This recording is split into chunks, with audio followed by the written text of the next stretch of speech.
Christmas miracles that happen before Christmas, those that occur on Christmas Day, and ones that receive themselves in great honor after Christmas. And the Christmas miracle that happened tonight is that Isaac remembered how to turn everything on this evening. It's been a little bit.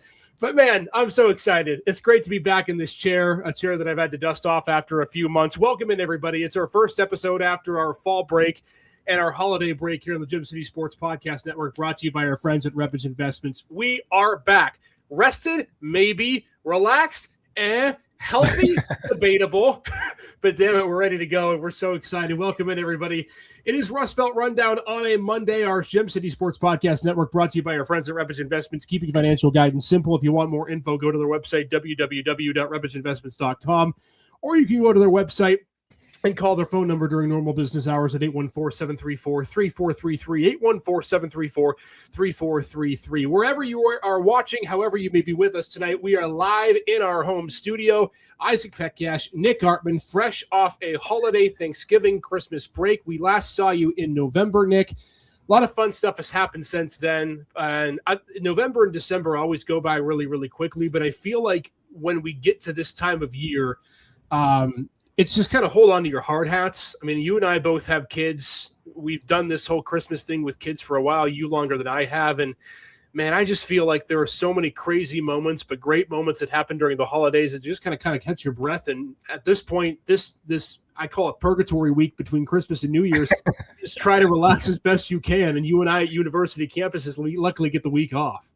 Well, yeah, and you said it best. I mean, since November, it has been nothing but a blur. Unfortunately, like you posted today, we had to go on a little bit of a winter break because things at the university level, things get crazy into November and December because it's nothing but like on your side, it's nothing but a ramp up to playoffs and end of season sports, and in the teaching side, it's nothing but finals prep and trying to get through finals. And then by the time you get through all of that, you have like zero time to get then into Christmas, right? So it's just like a constant race to get there. It's exhausting. It's a blast. I sound like I'm complaining. I'm really not. I love the end of the semester. I love Christmas time. You know, we were talking about Christmas at the Warner here in Erie, seeing the kids' faces still light up for Christmas. It's a beautiful time, but it doesn't make great podcasting season, that's for sure. No, it doesn't. And for those of you who were following along with Nick and I, of course, Nick was busy at Slippery Rock. He did a great job. Christmas at the Warner, part of Grace Church. Of course, Faith, a huge part of our podcast network here. He had his hands full, obviously, with your kids. And I got to experience Boston more than maybe I even wanted to. And I love that city. I was in Boston for 3 straight weekends in a row covering Gannon men's soccer, who went to the Elite Eight. Yeah. I was in Milwaukee before that covering Emily Bowers, who went to national championships. So all of November was crazy for me. Of course, Thanksgiving goes by so fast, and then Christmas I was away in Michigan. So we applaud and thank all of you for sticking with us despite the little bit of a break, but we're back. We're in full force. Our winter schedule just came out. Rustbelt Rundown going to continue through at least the Super Bowl so we can talk more Steelers, Bills, and Browns. I don't foresee that we're going to have a team in the Super Bowl, but that's the foreshadowing for later in the episode. And then, of course, we have continuously our Off the Record podcast, which ramps back up this week ahead of the new year. That's on Thursdays at 7 o'clock. And Tom Koval is joining the show back starting this Wednesday, our high school basketball insider for the Gem City Sports Podcast. We're talking all things high school hoops, him and I. Back on the horn. He just confirmed with me. So thanks to him for being a part of this show, and we can't wait to bring you more episodes on Wednesday. So 3 shows a week. You get your fix. You don't have to go out in the cold and in the snow, and you get a chance to maybe, if you're like me, organize the Christmas presents that are overflowing my house. You know, Nick, when the kids were as young as mine are, so mine are 3 and 1, yours are a little bit older, but still in, young grade school.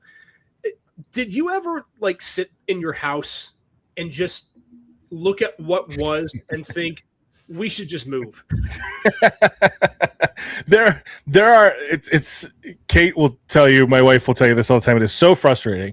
It's like, put away Christmas morning for a second. And even just the idea of everyone's home, right? You clean one room, you jump to the next. As you're cleaning the second one, the kids are in the old room getting it dirty again.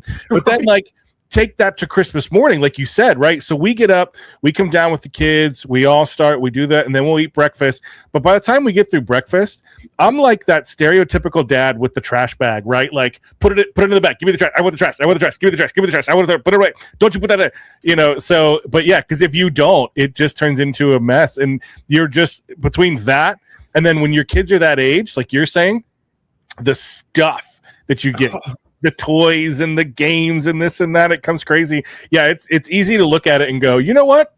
Let's just close the book on this one and move into another one. Man, it's crazy. And the thing about it is it keeps on coming because you have Christmas with both sides of the family. You do Christmas at the daycare that our kids are at. Of course, the Christmas on Christmas morning, you get presents from people you didn't even know existed because you haven't talked to them in a year and a half. And I will say this to anyone who's watching or listening and wants to help out next Christmas. I already have a Christmas gift request for next Christmas. If anybody has a giant flatbed truck, bring it to our house. I'll DM you the address. And we'll fill whatever we can in the back of your truck. I don't care what you do with it. I don't care where you take it. Just don't leave it in our house. Yeah, get it out of here. So our present is we're gifting stuff back to you. So the gift of giving can continue, and hopefully at some point people can use this stuff. But man, it's busy. It's been crazy. But here we go, my friend. 2 days away from the new year, just about. And we're talking a lot of football tonight. NFL, of course, that's the theme of Rustbelt Rundown. Bills, Browns, and Steelers. I was at the game on Sunday for Cleveland, Pittsburgh, so looking forward to that discussion. But I want to begin with the breaking news that just came out a couple of hours ago, I should say, as my kid wants to be a part of the podcast. Maybe I get it. Maybe he can come back down at some point. And that's an Edinburgh, Nick Hartman, because Matt Scott, after 1 year, resigns as the Edinburgh football coach. And I think the news that if you've been around the team, I mean, I haven't, but I know the PSAC, it's not a huge surprise to me, given the success that team had in 1 year. But your initial thoughts and reaction to the news that Matt Scott's moving on, he plans to resign, or in the release already has resigned, Nick, to pursue other coaching opportunities. So it's possible to feel two emotions at once. And I definitely feel that here because having had the chance to talk to Matt when he first came to Edinburgh, getting to talk to him and interact with him outside of football as well, I am excited for the man, for the guy who gets this, whatever this new opportunity is. Things are kind of hush. We don't know what that next destination looks like yet for him, but this is the time that the college coaching carousel is moving. So I don't imagine it'll be, we'll have to wait that long. Marcus Freeman, though, locked up in Notre Dame. So it's not Notre Dame, can confirm. That'd be some yeah. But then on the other side of it, it is kind of, I'm sad for Edinburgh because I think there was so much hype after this season. You know, he gets that PSAC West Coach of the Year award. He gets the regular share or to share that regular season title as well. There was a lot of excitement coming out of Edinburgh football that maybe we haven't had for a few years. So that's a little bit of a bummer. And you hope that Crandall, coming in, Eric Crandall, the defensive coordinator under Matt Scott, being named interim head coach, hopefully, as he says, quote, what's the word? I'm trying to pull the word he had and I lost it in my notes. Stay the course. Hope they can stay the course there as well. So I'm excited for Scott. I'm a little sad for Edinburgh because I was really looking forward to year two with Matt Scott at the helm. Yeah, a couple of things that surprised me about Edinburgh this season. I figured they'd be improved under Matt Scott, no doubt. I mean, he came from a defensive powerhouse as a defensive coordinator, and I anticipated more than anything that the defense would be so much improved from years past. What surprised me is the offense. Yeah. I mean, Edinburgh's offense was, you could argue, top 2, 3 in the PSAC. They were tremendous. I mean, you go down their schedule, it was rare they didn't score 30 points. In fact, when you go down their conference slate in games that matter, they only had one which they didn't score 30, and that was a win against Seton Hill when they earned a 22-6 win. 63 against Millersville, 38-8 against the Slippery Rock team that had a, quote, down year, but it's still Slippery Rock, and they were national ranked till the end of the year. They crushed Gannon in a rivalry game, nearly beat Fairmont State, who's always a good powerhouse, and they beat Cal. So, 7-4, you take that aside, 5-1 in PSAC play is really tremendous. It's a shame they didn't get to play for the conference championship game because of the tiebreaker rules. But I can't help, if you're Edinburgh, you can't help but think this is happening to us again, because you go back in the book 9 years and Justin Lustig comes in to his hometown, one of his hometown schools, and he goes 9-2, right? 5-2 in conference play. It was a very similar season that Matt Scott had. And it was the scary reality that he was just, and I hate to say this, and this is not a slight on Edinburgh, it's not, but Justin Lustig was, in a lot of people's ideas, too good for Edinburgh. And Matt Scott maybe is too good for this Edinburgh job. Now, that's going to sound like a slight at Edinburgh. It's not. I mean, these are great jobs in the PSAC. Matt Scott did a great job with a great program at Edinburgh, and they have a historic tradition of success. However, this is the reality of college football nowadays. Yeah. Loyalty, Nick, and I mean, we both know this, loyalty comes few and far between. And so the sad part about this great season that Edinburgh had, and I think any team in the area would attest to this, especially football, basketball, your coach is prone to move on, just like players are. Oh, yeah. Yeah, the coaching carousel is huge at the college level, and that's not the power, like only the Power Four schools. I mean, you're seeing it in the Power Four because they're the ones that are getting all the press. I mean, we just went through the whole James Franklin situation in Penn State and watching, Lane Kiffin leave in the middle of a college football playoff berth, but that has a massive trickle down effect down through D2 into D3 from position coaches. And you're constantly trying to climb that ladder, right? I mean, there are very few coaches that want to just, ride a 30-year, 10-year, 20-year, 5-year career at a D2 level if they have the opportunity to move up. So you can't blame the guy. And that's just the way that college football is built right now, is to have that momentum season, right? We saw this 2 years ago with Gannon basketball and Jordan Fee. I'm not comparing Fee's season to Scott's season, but you have that same mentality of like, you have a very small window of time to move up that ladder in these leagues. And if you have that window slightly cracked open, you got to jump through it as fast as possible. So you can't blame the guy. No. And if you look at the way Lustig ascended, he went D1 right away to Syracuse, Nick. So Matt Scott could be on the same trajectory. Yeah, absolutely. No, I think I would not be surprised to see him jump into a D1 situation. I mean, maybe because we're a little more plugged in there a little bit. And Syracuse might be a bit of a jump for somebody like Matt Scott. Maybe there's some of those American Conference or Conference USA type of situations. I think that maybe better fit him in those situations. And I don't know that it would be easy for him. There's very few head coaching jobs available. So you have to think where we are in the college football landscape, that it's going to be jumping to another defensive coordinator type position. If he stays the coaching route, which, I mean, he's young enough, he's hungry enough that I would be surprised if he doesn't take, if his next move, whatever it may be, is anything but a coaching job. And Nick, I think Garrett Crandall can do a pretty good job at Edinburgh too, given the fact that he served under a defensive coach in Matt Scott. No, I agree 100%. So Crandall, you talked about the offense, and their offense was cooking this year. Crandall led a defense that ranked third in the PSAC in scoring defense, 22.3 points per game allowed, fourth in total defense with 333.6 yards per game allowed.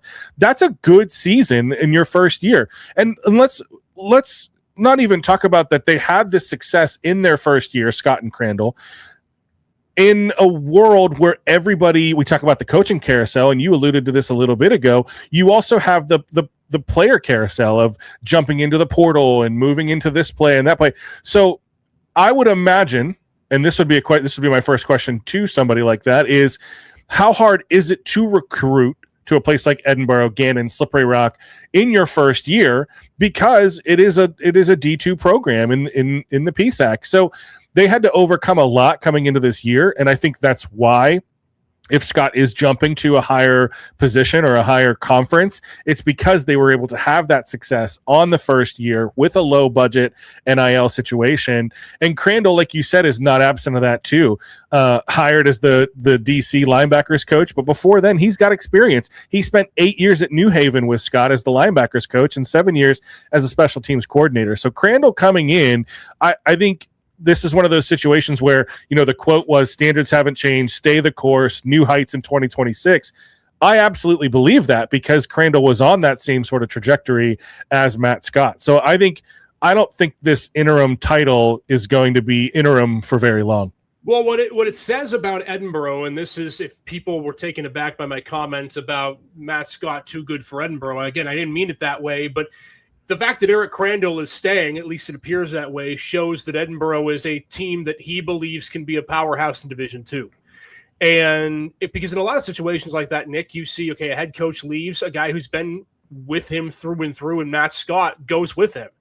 And so, good on Edinburgh, at least what it seems like for the meantime, to keep him. And so now the Fighting Scots will have to navigate a new schedule, but they were right there, nearly made the conference championship. We're tied for first, and we're one of the scariest teams in all the PSAC. And again, it's not going to take that long, I think, if Crandall is indeed the man who can lead them again. Be interesting to see where Matt Scott goes. Will he get a coordinator or a special teams defensive back sort of job like Justin Lustig did? We'll have to see at Syracuse, and we know where Justin is right now, of course, with the Nittany Lions and Matt Campbell. So big news, Matt Scott resigning, Eric Crandall, the new head coach, at least on an interim basis at Edinburgh. So we'll see if he remains there, but Edinburgh is still positioned in a really good spot. And again, it's the second time in 9 years this has happened for the Fighting Scots, but both of these coaches are destined for great things. And in the case of Justin Lustig, it's already happened. All right, Nick, let's get into the fun stuff with the NFL because, oh boy, did we ever have a fun week in the National Football League in Week 17.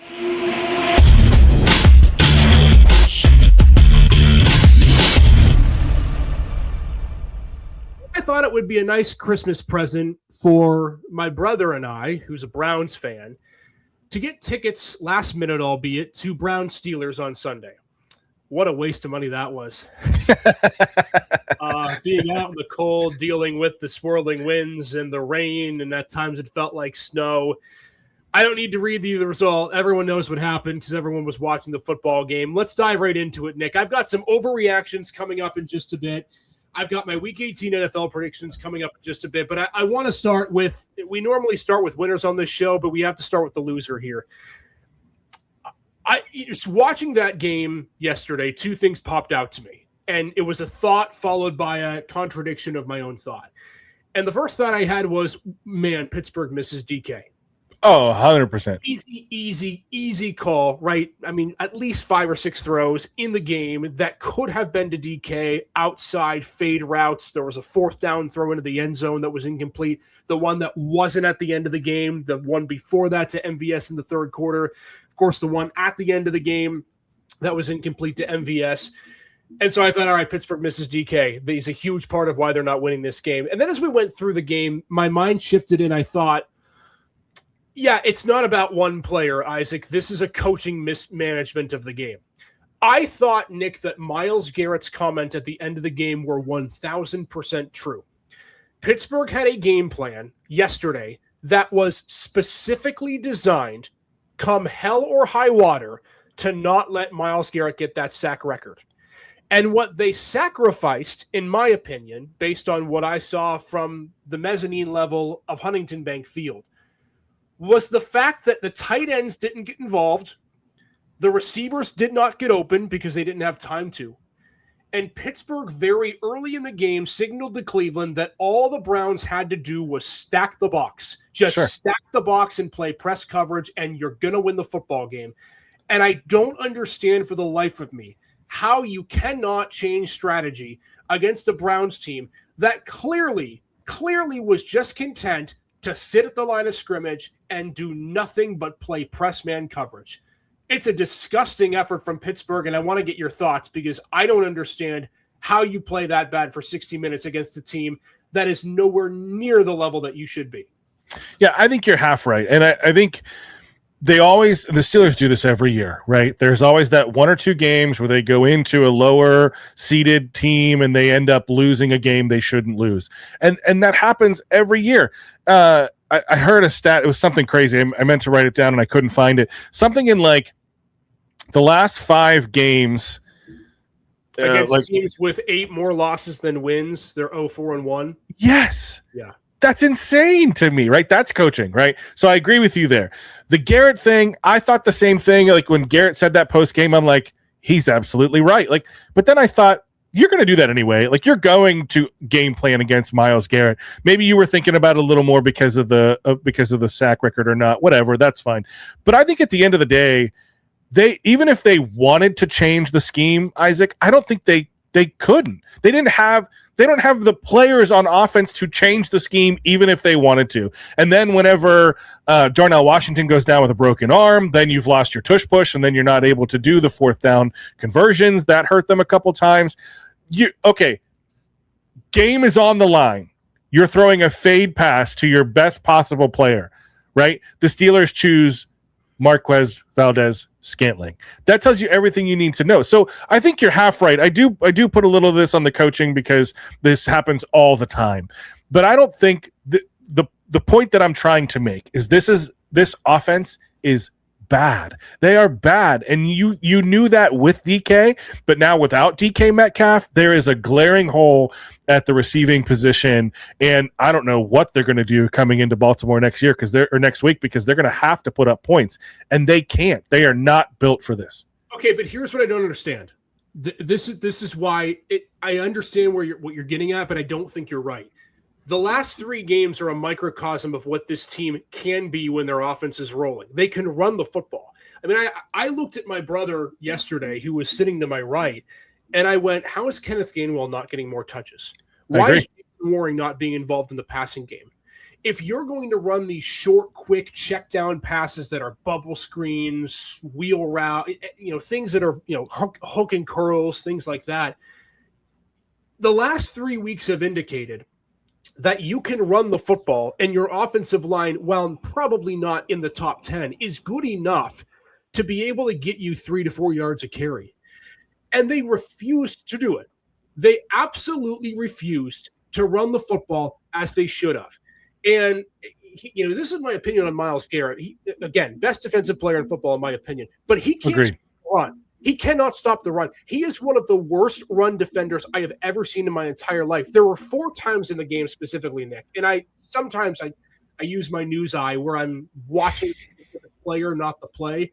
Yeah. 4 consecutive times in the second and third quarter, they ran the ball straight at Myles Garrett, and he was 4 steps beyond the running back by the time it got in his face.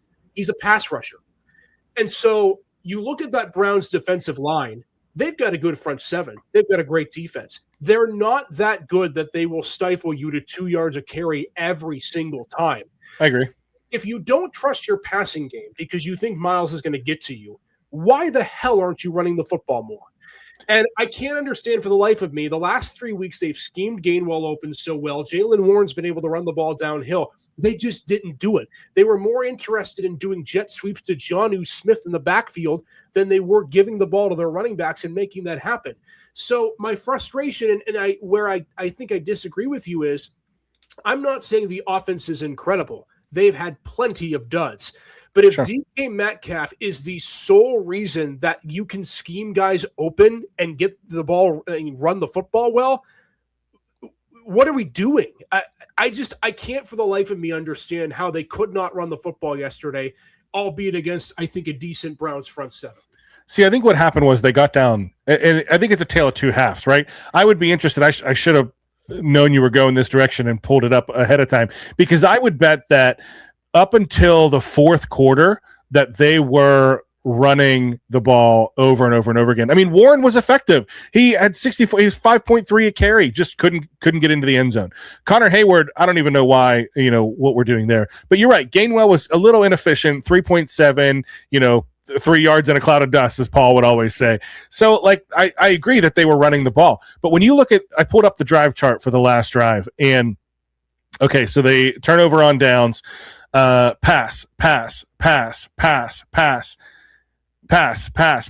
I think it was just when they got down 13-6, they were trying to force it. And who were you forcing the passing attack to? Because without DK, there's not much there. I mean, even in a situation, I watched that last play a couple times because you see people tweeting it out on X all over the place of like, Gainwell was open. He should have gave it to Gainwell on the slant and they'd have scored that. But maybe, but the passing attack just wasn't there. So I think my counterpoint to you is, they were running the ball and they were running it efficiently. They just weren't putting up points. Like you said, they would get down to the, to the red zone and they just couldn't push it through. I think I saw they came up they came up short empty on 2 4th down tries in the red zone. You can't do that.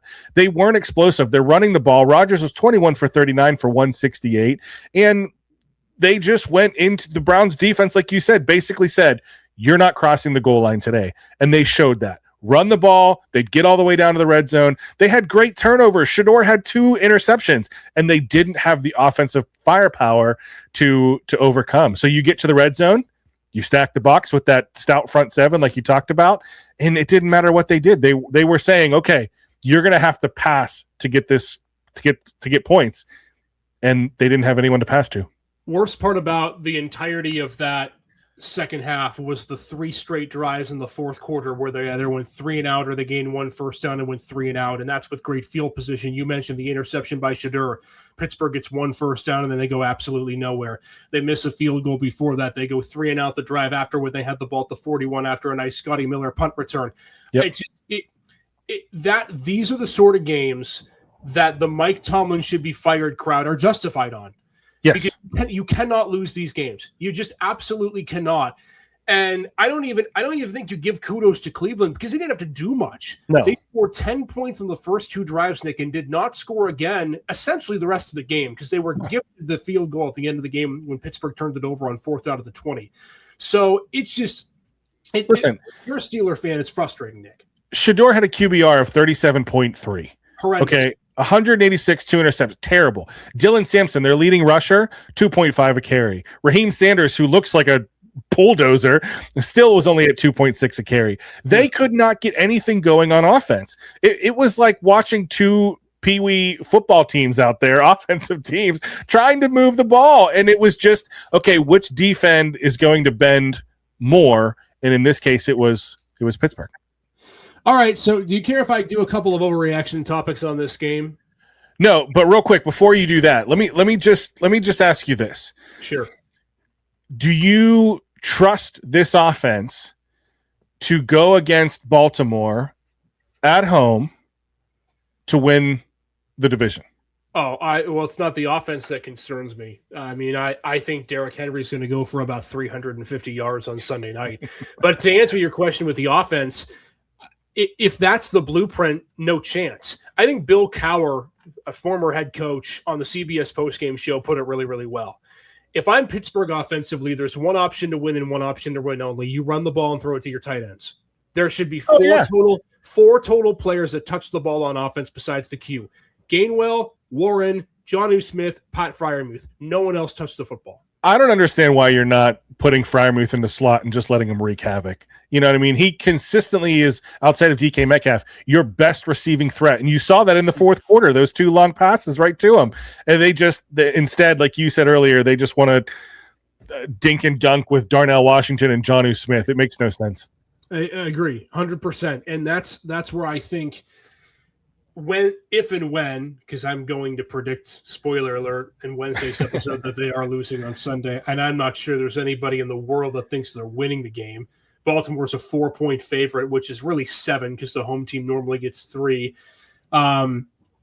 You talk about choke jobs, it's going to be that of epic proportion. So here are a couple of overreactions coming at you, Nick, from the game, and you tell me whether you think I'm right or wrong.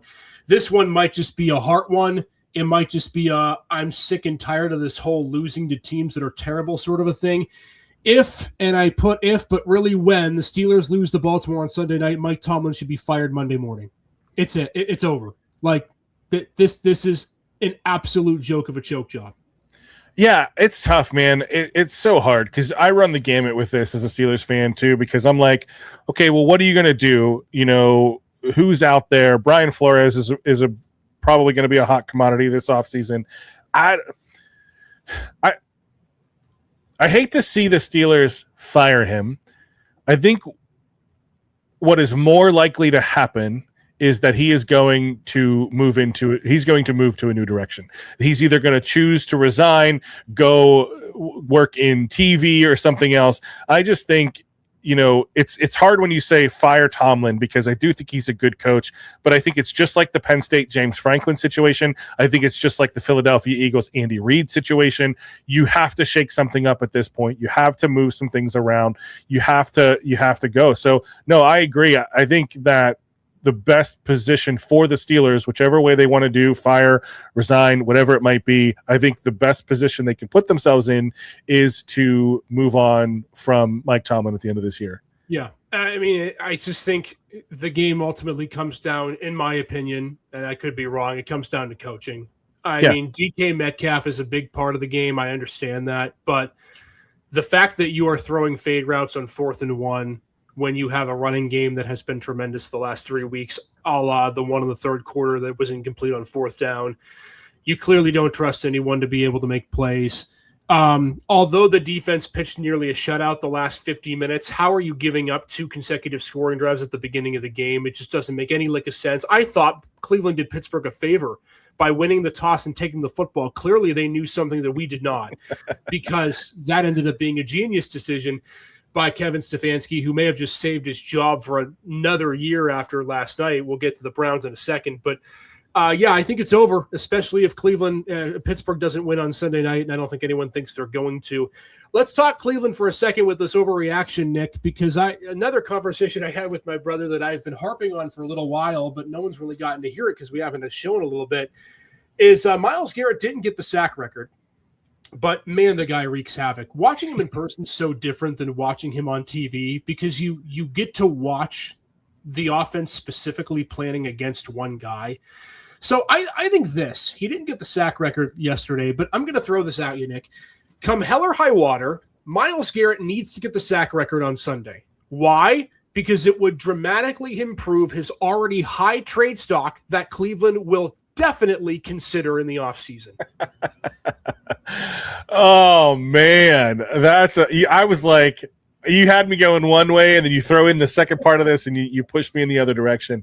I just don't think they're going to trade him. If they were going to trade him, they would have done it in the offseason. I think he needs to get the record, most off because, the way that Strahan got the record in the first place was ridiculous. So we need to erase that from our memory. Give it to Garrett. Garrett is the best defensive lineman, pass rusher in NFL history, in my mind. But I just don't see they're going to trade him. If they were going to trade him, it would have happened at the beginning of this year. At this point, you're going to eat so much dead cap if you try and move Myles Garrett right now that I just don't see it as a possibility of them. I mean, it's always possible. I just don't think it makes sense for them to trade him at this point.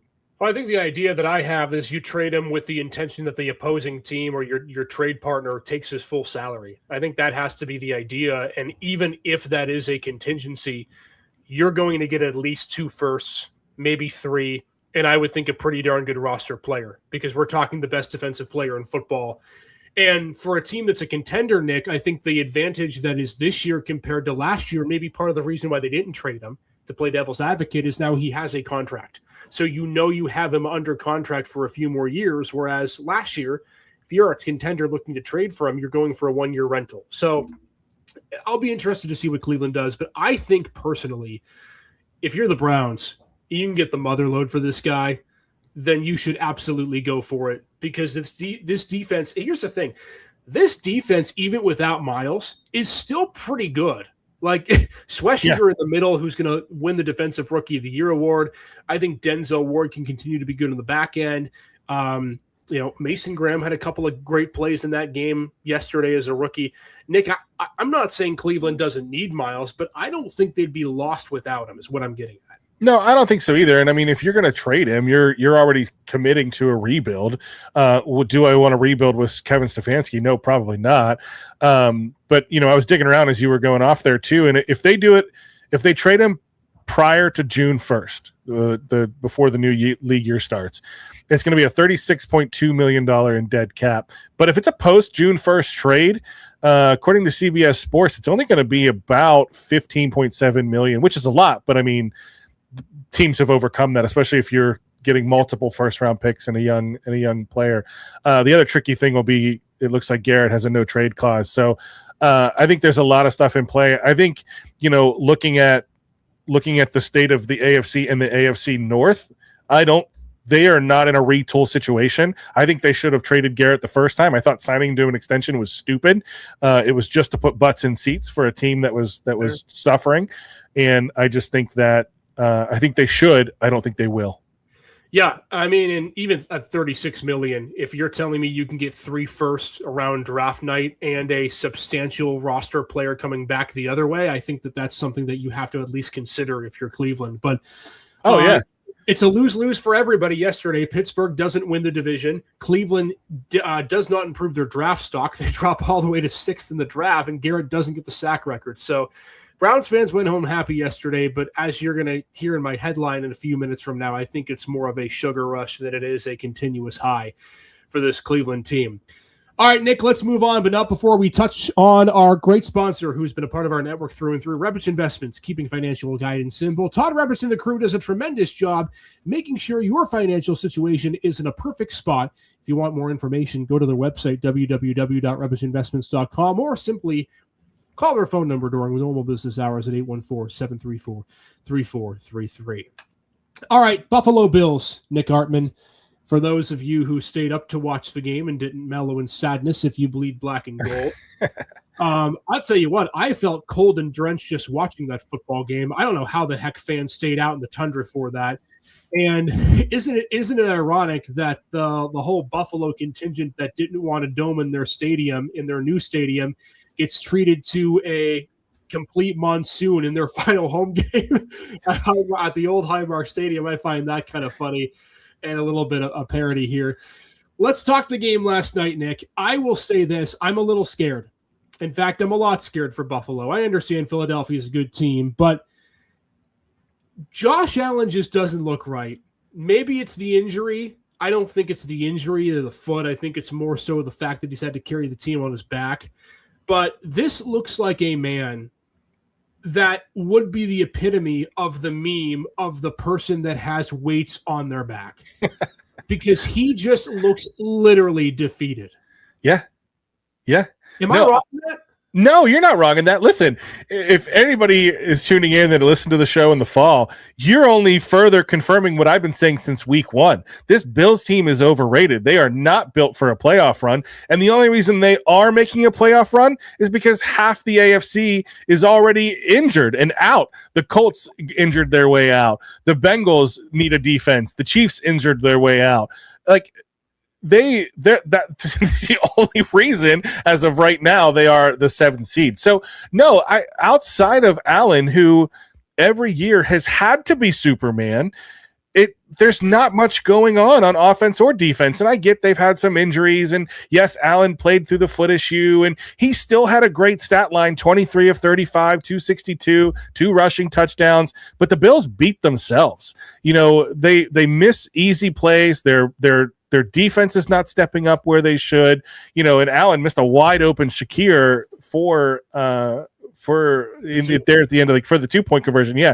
And, so no, this is not a surprise for me. I think they're going to be one and done in the playoffs. I don't think they're going to make a run. And the unfortunate thing is with Mahomes and the Chiefs not making it to the playoffs, this was the year they needed to do it. But I don't think that they are trending in the right direction. I have been saying since week 1 that they are not a team built for postseason success right now. And the thing that was scary to me in that game, Nick, whether I understand plays a part, I didn't think the defense played that badly. And Philadelphia's offense has been turning the corner. We've seen that the last few weeks.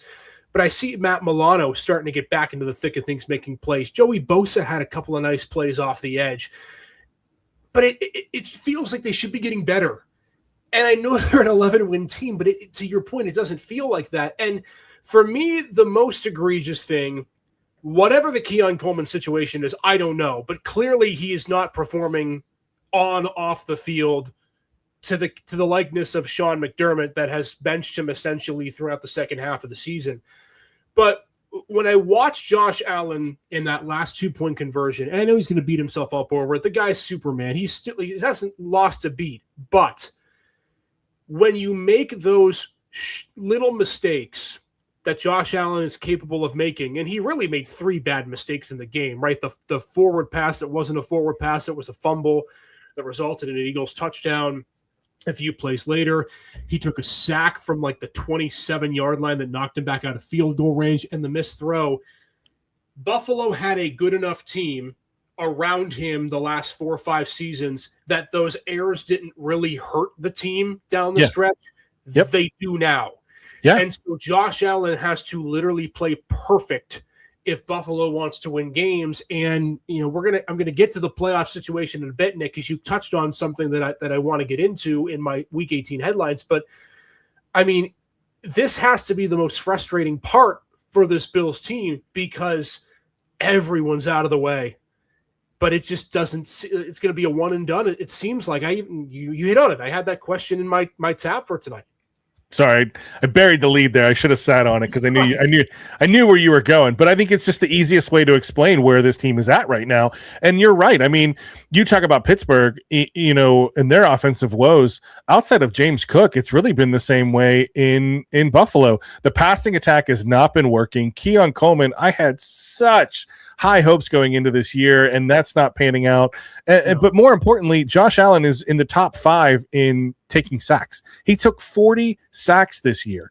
This guy, I mean, not only does he have the meme of the weights on his back, but it's the Green Mile. I'm tired, boss. He's just beat up. He can't take it, and he can't physically put the team on his back any more than he already is. And the team is not built around him to help support him getting into the playoffs. I'm not putting this on Allen. I think it's team build. I think there's a little bit of McDermott. I think McDermott it should be just as much on the chopping block as Mike Tomlin should be.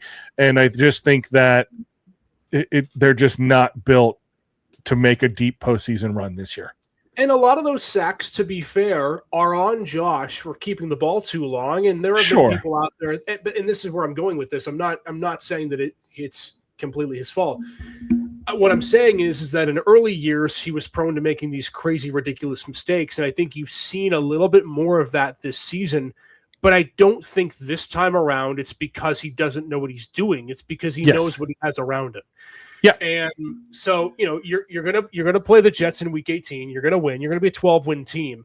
But you're going to start the playoffs on the road, and you don't play slouches, even though it's not KC, Baltimore. Well, it might be Baltimore at some point, but KC, you know, Cincinnati, the likes of that. So I'm worried, and I think the whole Bills Mafia world would be too. And what a wasted opportunity it would be if Buffalo can't get to where they want to go, because this is the team that and the year that you have to, because KC's not going to be dead for very long. So a tough weekend, unless you're a Browns fan, and even so, it's a tougher weekend because you lost an opportunity probably at a top quarterback in the draft if you wanted to go there. So maybe a little bit more happy. Nick, can I give my Week 18 headlines? I'll try to be a little more positive, although I don't see a lot of positivity. But what do you think? Should I give my Week 18 headlines a shot? You can try, but you're going to need, you know, a Jesus born into this earth like miracle for it to be positive. All right, so I've got one positive one, a couple ones that are a little bit more on the negative side. We hit on a couple already. Let's start with the Steelers. Foreshadowing to Sunday. As much as I want to say they're going to get blown out, they're probably not, because Steelers-Ravens is never that way. But for the sake of this headline, I had to put it. My NFL Week 18 headlines, by the way, we try to do it every single week that we have the show. I predict what the headline will be on Monday morning when Week 18 comes to an end, and specifically Sunday night at about 11:30. Is this, Nick? It's over for two reasons. The Steelers get blown out by the Ravens, so their playoff chances are gone, and the Mike Tomlin hot seat is hotter than ever before. I absolutely think that could be the headline for Monday. I don't see them coming out in this game. The Tomlin seat is already hot. You see it in the fans. You see it even in the beat reporters.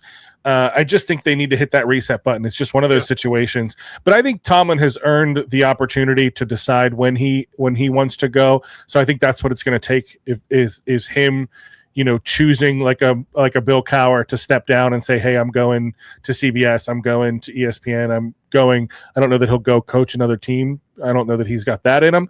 But I think this headline is here. The only way I could see the Steelers beating the Ravens is if Lamar doesn't play in this game. And these two teams hate each other. Harbaugh and Tomlin are always going to be competitive. I don't think Lamar is going to have to be bedridden for him to not come back and play this game. Oh, even without Lamar, I still think Tyler Huntley is a more than serviceable option. I mean, I think he's fine, but I think it makes him a little more one-dimensional. I don't think that's an issue, though. I mean, the way the defense can't stop the run for Pittsburgh, I even told my brother yesterday, hot take, I think Lamar being in the game gives Pittsburgh a better chance to win. Because they're going to make him have the football at least a little bit. And I think Derrick Henry for 30 carries at Acrisure Sunday night spells doom for Pittsburgh. I really do. Well, when you have Lamar and Henry, though, it's just like they did last year in the playoffs. You can run that RPO all day and go three directions. Hand it off to Henry up the middle, give it to Lamar around the outside, or hit Flowers across the middle, and they can run that all day and lose it. But if it hasn't worked against Pittsburgh. Oh, it absolutely did in the playoff game last year. That was all they did. It's the one game. This year it didn't. Well, that's because it's a different Steelers team, but I think that's still the recipe to beat the Steelers. So where I'm going with that, though, is I think Huntley, you kind of eliminate a little bit of that RPO. I mean, he's got wheels, he's not Lamar, but to your point, I don't know. I think Huntley might be a better passer than Lamar. Maybe a bit of a hot take that I'd need Wayne's reaction on, but no, it's they have a better chance. I don't hear what I'm not saying. They have a better chance of beating Lamar Huntley-led Ravens. I don't think they do win this game either way. I'm just not optimistic that they have enough to beat the Ravens, especially if Lamar is in this game. Dude, remember last year Wayne was ready to trade Lamar Jackson away for Caleb Justin Fields. Okay, so I don't think Wayne's going to disagree with your take. Period. In fact, stay tuned. We may have some fun coming up next week with Wayne. He's got a busy schedule, but we'll try to get him back on the show in the coming weeks ahead of the new year here. All right. Let's go to the Browns. We'll save the Bills for last because the Bills one's a very easy one. Week 18 against the Bengals, who have now been killing everybody with the fact that it doesn't matter to them at all. And I will say it was therapeutic for me to see Joe Burrow smile on the sideline. I did see a clip of him smiling yesterday. That was nice to see. We all want Joe Burrow happy, especially when he's not making the playoffs. So I alluded to this earlier, Nick Hartman, but my Week 18 headline for the Browns as their season ends is just a sugar rush. Browns fans were happy yesterday, but they will live to regret the win over the Steelers because even though they lose on Sunday to Cincinnati, they're out of the top 5 and can't draft their franchise quarterback.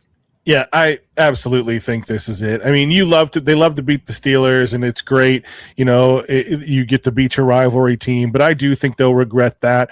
Per ESPN analytics right now, they have a 56% chance for a top 5 pick, a 0% chance for a number 1 overall pick. So they could easily slide to 7-8, depending on what happens with Commanders and Saints, and if the Browns win this game or not. I do think they're going to hurt this.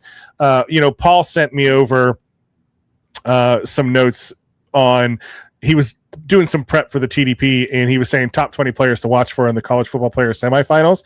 And you only have a couple quarterbacks that are really going to be drafted high. I expect Dante Moore to go high. Fernando Mendoza is going to go high. Ty Simpson will go up there because of the quarterback, although I don't think he's a great quarterback there. But so you're going to miss out on Moore and Mendoza. And then what are you going to do? You're going to run Shador back next year? Might have to. I do. I think this is absolutely the headline in Cleveland on Monday.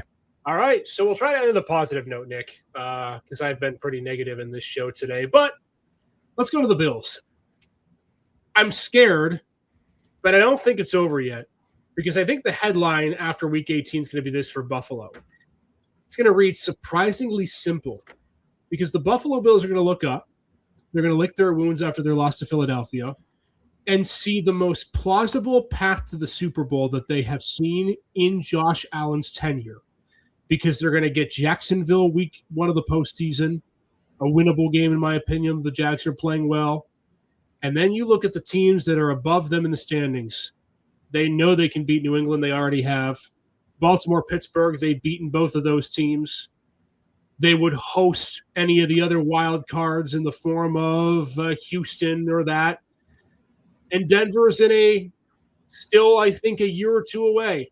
So as crazy as this sounds, Nick, I think the path for the playoffs for Buffalo really comes down to whether the Bills beat themselves. No, I disagree. I think there's a very good chance that the NFL scriptwriters are going to make it New England Buffalo in the playoffs, and I think New England's going to roll them just because it's New England, and I love New England right now. I don't know if it's Mike Vrabel. I'm drinking the Drake May Kool-Aid. I love everything that's going on in New England. Vrabel has turned the Patriots into a team that I've hated for years because of Tom Brady and Belichick into a team that I'm like, yeah, I could get behind Drake May. I like this. So, no, I think they're going to look at New England in the first round of the playoffs, and I think New England's going to smack them in the mouth, and it's over. All right, wow. I tell you what, the wild card teams in the AFC could make a lot of noise. I mean, it's not out of the question, in my view, that all three wild card teams could win games. Oh, yeah. Chargers are a tough out. Houston hasn't lost, I don't think, since it was 75 degrees outside in Erie. That defense, man, that defense is so good. They're scary good. I mean, Will Anderson, if Myles Garrett wasn't Myles Garrett, Will Anderson might make a case for the best defensive player in football. That's how good he is. Yep. And I tell you what, Buffalo, you can't count them out in playoffs. I know we've been talking a lot about them, but it's not like they don't have experience in this field. They would have the most experience in this field out of any of the teams that are currently in, unless you put Baltimore in there. So you never know. But Week 18 is going to be a fun one, Nick. I can't wait. I can't wait for the game on Sunday night, although I really just want it to be over and done with. but that's what NFL is all about. And what a show tonight. It's, again, great to be back with all of you. We thank you for taking a little bit of time off and understanding our difficult and busy season. But we're back getting some shows ready for the new year. And Nick, Week 18 is going to be a blast. Hopefully we have some positive reactions on Monday.